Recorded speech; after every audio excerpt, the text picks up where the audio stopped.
Good morning, praise lord. Welcome to this video. என்னால் சொல்லாமல் இருக்க முடியாது இந்த சாட்சி. அதாவது நான் I was fascinated by my pastors leading souls like me. அது கர்த்தர் என்னை பாஸ்டருடைய சபைக்கு கொண்டு போனார். ரொம்ப கஷ்டமான நிலைமைகளில் கர்த்தர் எனக்கு நல்ல மார்க்கு நிமித்தம் ஒரு சீட்டு இன்ஜினியரிங் காலேஜில் ஆயத்தம் பண்ணி,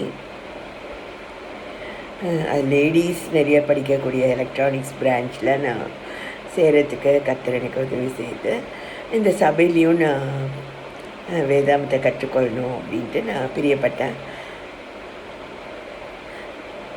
அதில் அவங்க லீட் பண்ணக்கூடிய இந்த முறை எனக்கு ரொம்ப ஃபேசினேட்டிங்காக இருந்தது. கடைசியில் அவங்க அதை கன்சால்டேட் பண்ணி காமிச்சாங்க எனக்கு.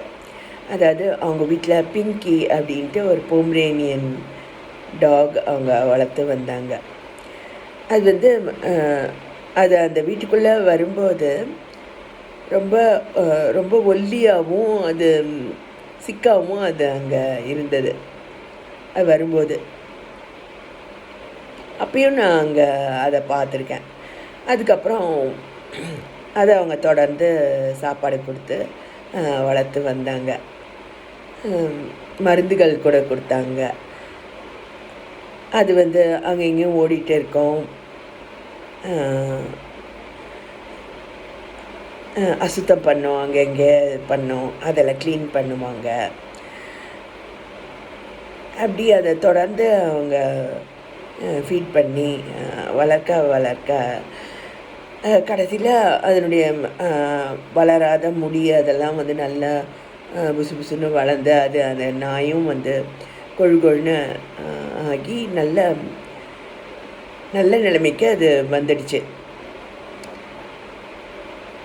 ஸோ அந்த பாஸ்டர் அதை எனக்கு ஒப்பிட்டு அவர் காமிச்சார். அதாவது அந்த நாய் சுற்றி சுற்றி ஓடி வரும். அவங்க எல்லோரும் அங்கே இருப்பாங்க. அந்த பாஸ்டர் இருப்பார், அந்த பாஸ்டர் மனைவி இருப்பாங்க. எல்லாருமே சேர்ந்து அந்த ஊழியத்தை அந்த பயிற்சிகளை அவங்க கொடுக்குறாங்க. ஸோ நானும் அங்கே உட்காந்துட்டு இருக்கும்போது அந்த நாய் சுற்றி சுற்றி ஓடி அவர் அணிந்திருக்கக்கூடிய செருப்பை மட்டும் அது இழுத்துடுது. அதுக்கு அவர் சொன்னார், இது குழந்தை தானே, இந்த நாய் என்னுடைய செருப்பை மட்டும் இழுத்துட்டு என்னையே இழுத்துட்டு தான் அது நினச்சிக்குது அப்படின்னு ஒரு வார்த்தை சொன்னார். ஸோ அது எனக்கு ரொம்ப டச்சிங்காக இருந்தது.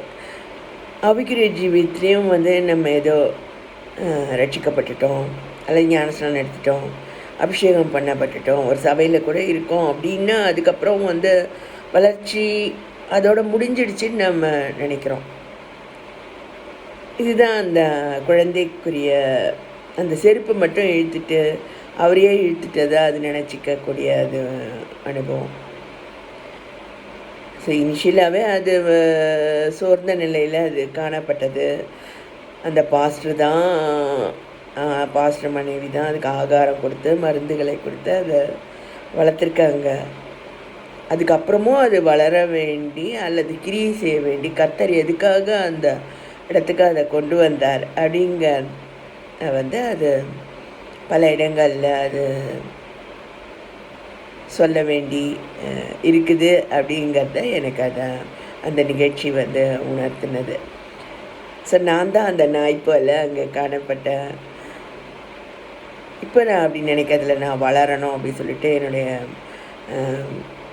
மூளையை ஒரு லேர்ன் மோட்லேயே வச்சுட்டு வழி தவறி போனாலும் அங்கேயும் கற்றுக்கொள்ள வேண்டிய காரியங்கள் இருக்கும். தப்பான ரூட்டில் போனாலும் ரைட்டான ரூட்டை நம்ம கண்டுபிடிக்க முடியும், கற்றுக்கொள்ள முடியும்.